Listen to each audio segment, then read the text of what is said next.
안녕하세요. 손성수 목사입니다. 오미크론이 창궐한데 어떻게 건강 잘 지키고 계시나요? 오늘도 변함없이 하나님의 말씀을 통해 은혜 나누기 원합니다. 일터에서 요셉같이 행하기 7번째 이야기인데요. 각 사람마다 하나님께서 허락하시는 사명의 자리가 있고 또 그 사람의 인생 최고의 순간이 있습니다. 사명의 자리를 위해 또 인생 최고의 순간을 위해서 무엇을 어떻게 준비해야 할까요? 특별히 요셉의 삶을 통해 귀한 교훈을 받기 원합니다. 바로께서 꿈을 2번 겹쳐 꾸신 것은 하나님이 이 일을 정하셨습니다.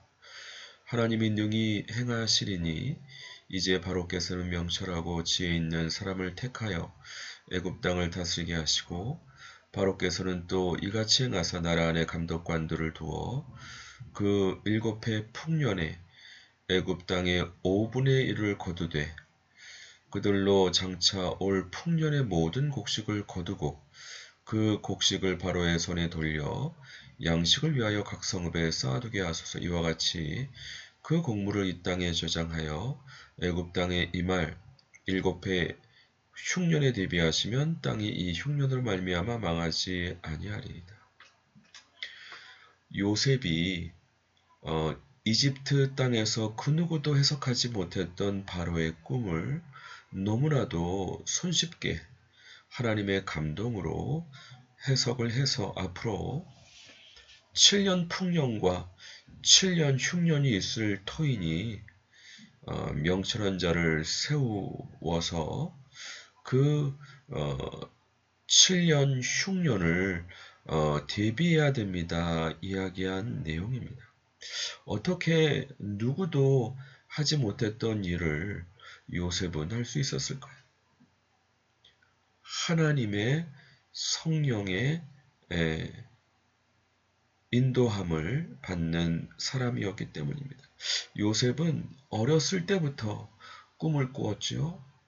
아마도 그가 하나님께 받는 그 은사를 그의 전체 인생을 통해서 계속 분별했을 것입니다.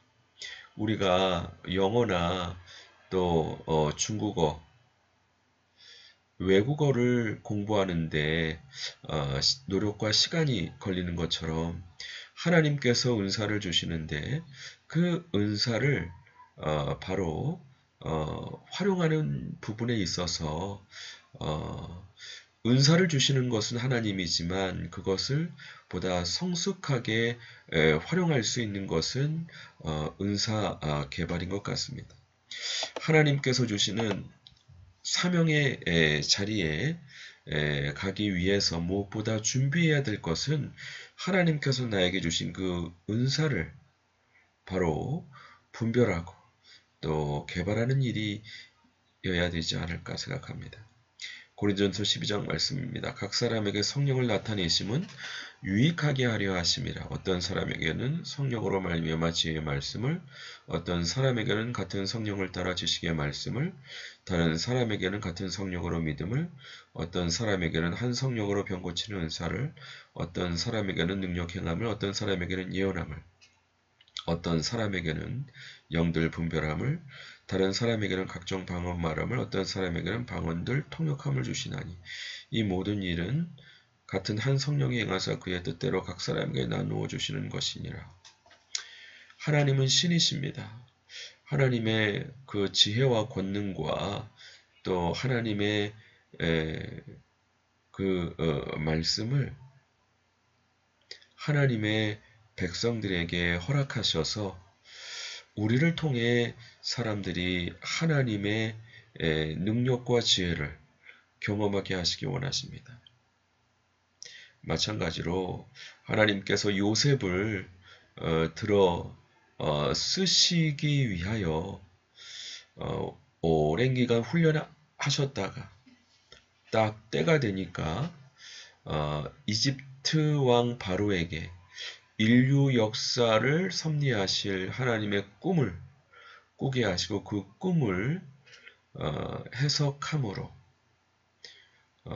하나님께서 요셉을 이집트 총리로 세우셨던 역사를 볼 수 있습니다.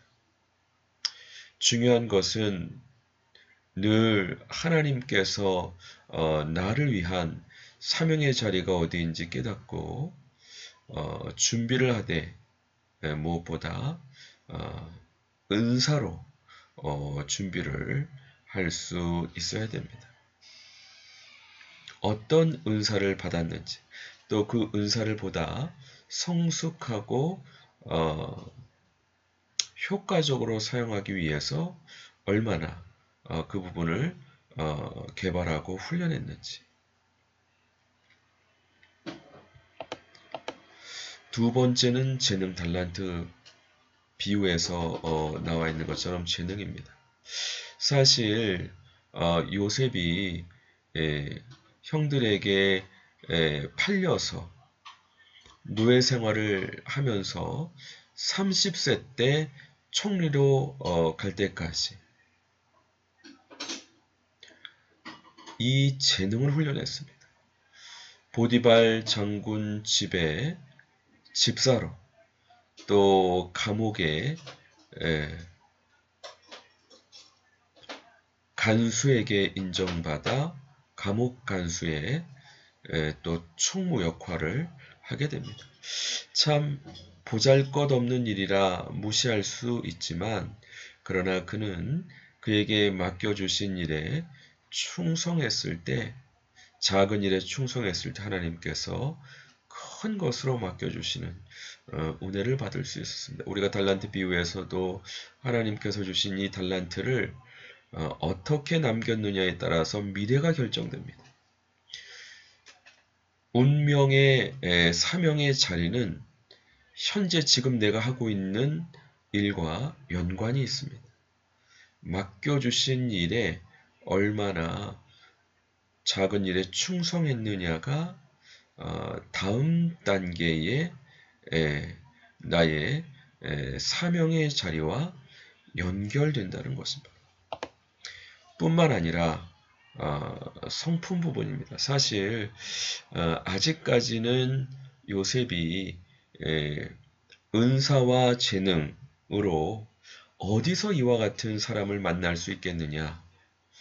바로와 그 신하들의 인정을 받고 하나님께서 이집트 총리로 세워주셨는데요. 나중에 결국 형들을 용서할 때 비로소 그의 사명이 완성되는 것을 볼 수 있습니다. 이 성품의 문제는 참으로 어려운 부분입니다. 사실 어떤 목사님이 심장 이식 수술을 받아야 되는데 자기가 받을 심장을 다른 환우에게 주라는 하나님의 감동을 받고 자기가 죽을 수도 있었음에도 불구하고 그 심장을 주었을 때 하나님의 기적이 일어나서 자기가 또 살게 되는 그와 같은 사랑 또 용서 그런 이제 이야기를 들었는데요. 이 성품 부분은 우리가 예수님을 닮아가는 성령님의 열매입니다. 우리 평생 갈고 닦아야 될 부분인데요. 예수님의 사랑에 감사해서 예수님의 모습을 본받으면서 우리가 감당할 때 우리의 사명이 완성될 수 있습니다. 일터에서의 무기는 용서입니다. 또 팀이고 하나님의 지혜와 권능으로 장착된 기술이라고 말씀을 드렸습니다. 이렇게 나의 사명의 자리 또 인생 최고의 순간은 하나님께서 주신 은사를 개발하고 또 맡겨주신 일에 작은 일이라도 충성함으로 주신 재능을 개발하고 또 사랑하고 용서하고 성품을 찢고 그러므로 사명을 완성할 때 요셉처럼 때가 되니까 하나님께서 귀하게 들어 써주시는 은총을 경험하게 인도해 주실 줄 믿습니다. 이런 은혜가 우리 모든 동역자분들에게 충만하시기를 주님의 이름으로 간절히 축원합니다. 기도하겠습니다. 하나님 아버지 감사합니다. 요셉이 하나님의 인도하시는 사명의 자리에 가기까지 그의 어렸을 때부터 은사를 개발했던 부분을 활용하게 인도하시고 또 맡겨주신 작은 일에 충성함으로 또 개발했던 재능도 사용하게 하시고 또 형들을 용서하는 성품, 사랑으로 사명을 완성하게 하시고 7년 흉년, 7년 풍년의 그 부분을 극복하는 귀한 도구로 또 하나님의 백성 이스라엘 백성들을 가뭄에서 구원하는 사명을 감당하는 모습을 살펴보게 인도해 주시니 감사합니다. 우리도 요셉처럼 은사와 재능과 성품과 사명을 잘 준비해서 하나님의 때에 하나님의 사명의 자리로 발탁되고 쓰임받는 하나님의 귀한 백성들 다 되실 수 있도록 축복해 주시고 은혜 내려 주시옵소서. 감사드리고 예수 그리스도 이름으로 기도드립니다. 아멘. 수고하셨습니다. 감사합니다. 다음 주 또 반갑게 뵙겠습니다.